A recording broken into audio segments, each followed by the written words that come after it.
This YouTube channel does not promote any violent, harmful, or illegal activities. All content provided by this channel is meant for an educational purpose only.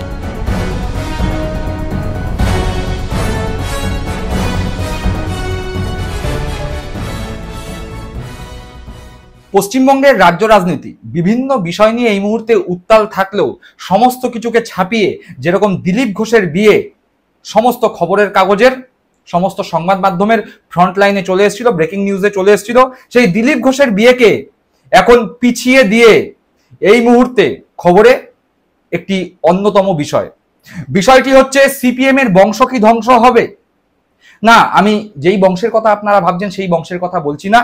আমি বলছি CPM এর নেতা প্রাক্তন সাংসদ বংশগোপাল চৌধুরীর কথা। ইতিমধ্যে সকলেই জেনে গিয়েছেন যে বংশগোপাল চৌধুরী তারই দলের একজন মহিলা নেত্রীর সঙ্গে, যিনি ঘটনাচক্রে সিপিএম এর প্রতীকে নির্বাচিত প্রাক্তন কাউন্সিলর ছিলেন, সেই মহিলা নেত্রীর সঙ্গে কুরুচিপূর্ণ চ্যাট করেছেন।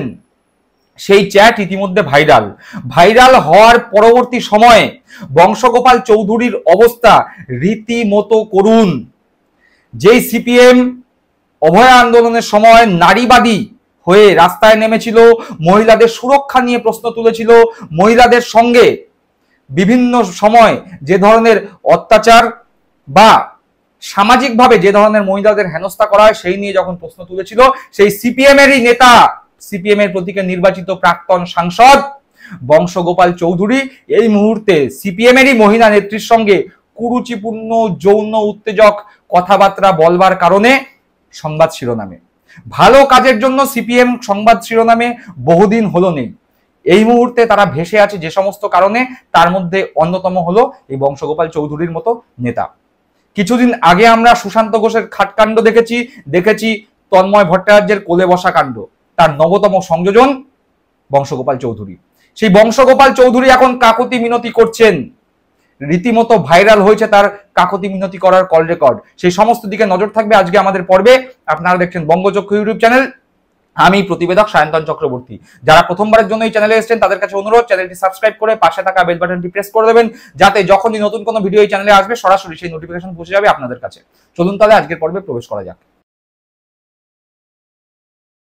আমরা সাধারণ মানুষরা বিভিন্ন সময় যদি কোনো সমস্যায় পড়ি বা কোনো বিপদে পড়ি, তখন আমরা একটি চলতি কথা ব্যবহার করি, সেই কথাটি হচ্ছে বাস হয়ে গেছে। সিপিএম এর অবস্থাও ঠিক সেরকম, বাস হয়ে গেছে। তবে এই বাস বংশ সেই বংশ নয়, এই বাস সিপিএম এর বংশগোপাল চৌধুরী। তার কারণ বংশগোপাল চৌধুরীর এমন একটি চ্যাট এই মুহূর্তে পাবলিক হয়েছে বা প্রকাশ্যে এসছে, যাতে রীতিমতো অস্বস্তিতে সিপিএম। সেই চ্যাট বংশগোপাল চৌধুরী যা তিনি করেছেন তারই দল অর্থাৎ সিপিএম এর একজন মহিলা নেত্রীর সঙ্গে, সেটি এই মুহূর্তে প্রকাশ্যে স্ক্রিনে রইল, আপনারা দেখুন। তার কারণ এই চ্যাটে যেই ধরনের কথাবার্তা বলা হয়েছে সেই ধরনের কথাবার্তা এই ভিডিওতে উচ্চারণ করে আমি এই ভিডিওর মানকে খারাপ করতে চাইছি না।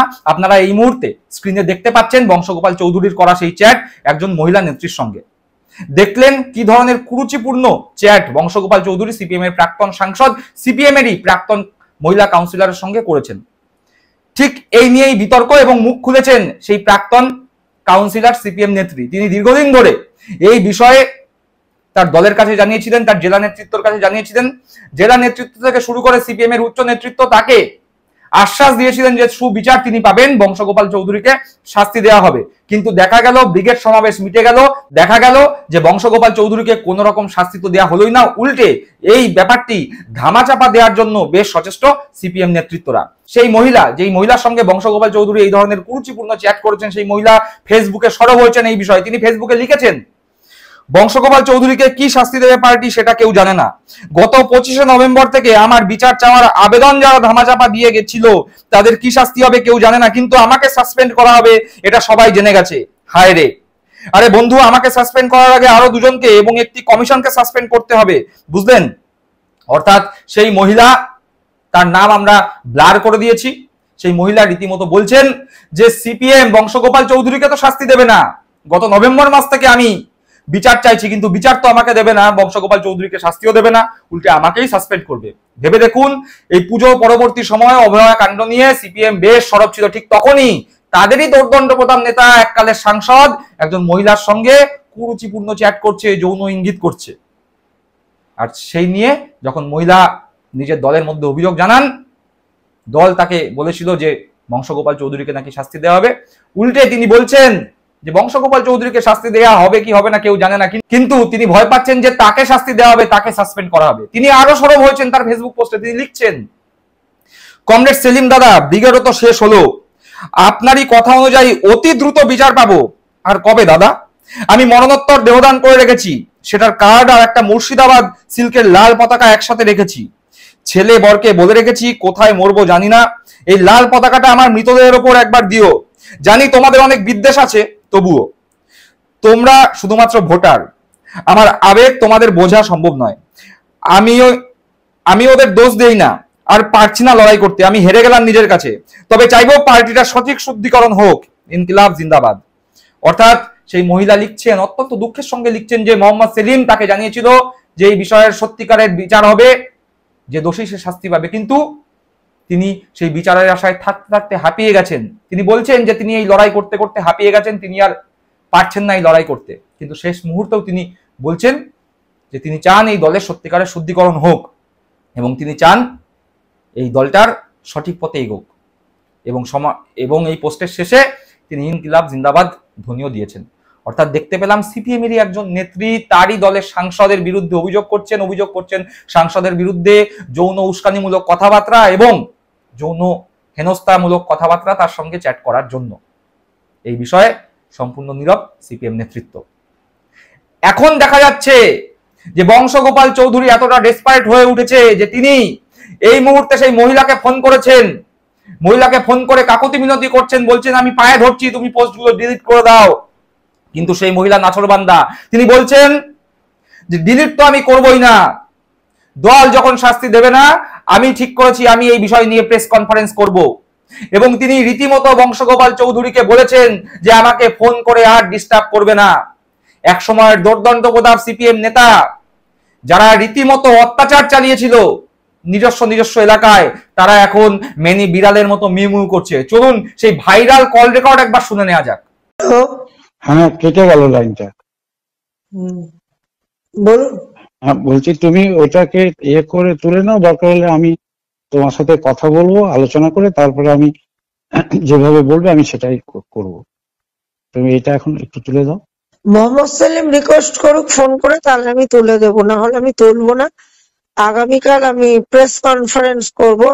আমি দেখেছি সেটা তোমার ফেসবুকে দেখেছি। মোহাম্মদ সেলিমকে ফোন করে বলুন, হয় উনি রিকোয়েস্ট করুন, না আগামীকাল সম্মেলন মঞ্চে দাঁড়িয়ে আমার কাছে ক্ষমা চান। মোহাম্মদ সেলিম আপনি নয়, তবে আমি চুপ করবো, না হলে আমি চুপ করবো না। আপনার কথা আমি শুনবো না। আমি জ্বর হয়েছিল, ধরতে পারিনি। ওসব কথা আমাকে 3টে দিন সময় দাও। মোহাম্মদ সেলিমের সঙ্গে আমি আগামীকাল, মোহাম্মদ সেলিম বিকেল 5টার পরে আমাকে, আমার 5টা পর্যন্ত আমার সাংবাদিক ওয়ার্কশপ চলবে। তারপরে 5টা আমার এখান থেকে ডানকুনি যেতে যেতে 2 ঘন্টা সময় লাগবে হয়তো।